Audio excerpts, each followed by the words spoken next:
تھا, میرے آقا منبر پر خطبہ دے رہے تھے, مدینے میں بارش نہ ہو رہی تھی, صحابہ بڑے پریشان تھے. بخاری شریف کی حدیث ہے, ایک صحابی رسول کھڑے ہو گئے, عرض کرتے حضور کرم کیجئے. حدیث کا مضمون ہے, یا رسول اللہ پانی نہیں ہے, ہم بھی پیاسے, مویشی بھی پیاسے, حضور کھیتیں بھی سوکھ رہی ہیں, کرم کیجئے, بارش ہونی چاہیے, دعا فرمائیے. اب میں پھر وہی سوال کرتا ہوں, ارے بارش چاہیے تھی صحابہ کو, مگر مانگ کس سے رہے ہیں, التجا کن سے کر رہے ہیں؟ اعلیٰ حضرت بتاتے ہیں نا کہ صحابہ کا عقیدہ کیا تھا, واہ کیا جود و کرم ہے, شہ بطحہ تیرا نہیں سنتا ہی نہیں, مانگنے والا تیرا. صحابہ جانتے تھے بخدا خدا کا یہی ہے در, نہیں اور کوئی مفر مکر, جو وہاں سے ہو یہی آتے ہو, جو یہاں نہیں وہ وہاں نہیں. ارے اللہ کے حبیب وہ ہیں, اگر انہوں نے دعا کر دی تو کام بن جانا ہے. سنو حدیث کے الفاظ ہیں, آسمان پر کہیں بادل نہ تھے, بالکل کھلا آسمان تھا.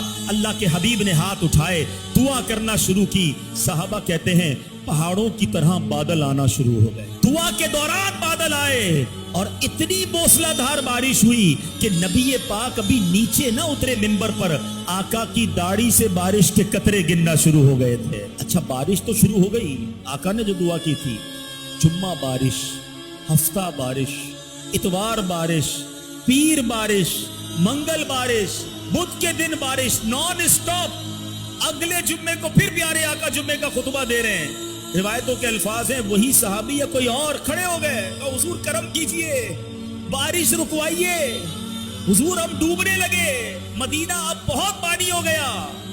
ارے صحابہ کا عقیدہ دیکھو, بارش چاہیے تو آقا کے در پر, بارش رکوانی ہے تو آقا کے در پر. اب سنو میرے آقا کی اتھارٹی, اب دیکھو نبی پاک کو رب نے کیا مقام دیا ہے. آپ نے یہ تو سنا ہوگا کہ بندہ یہ دعا کرے, یا اللہ بارش برسا دے. ہم یہ بھی کبھی کبھی دعا کرتے, یا اللہ بارش رک جائے, بہت ہو گئی. اللہ کے حبیب کو رب نے اختیار کیا دیا, اللہ کے حبیب نے ہاتھ اٹھائے آسمان کی طرف اور کیا کہتے ہیں, اللہم حوالینا ولا علینا, اے اللہ ہمارے اطراف میں بارش برسے, ہم پر نہ برسے. راوی کہتے جدھر جدھر آقا کی انگلی کا اشارہ جاتا, بادل کٹتا جاتا, بادل کٹتا جاتا, بادل دور ہوتا جاتا. مدینہ پیالے کی مانند ہو گیا.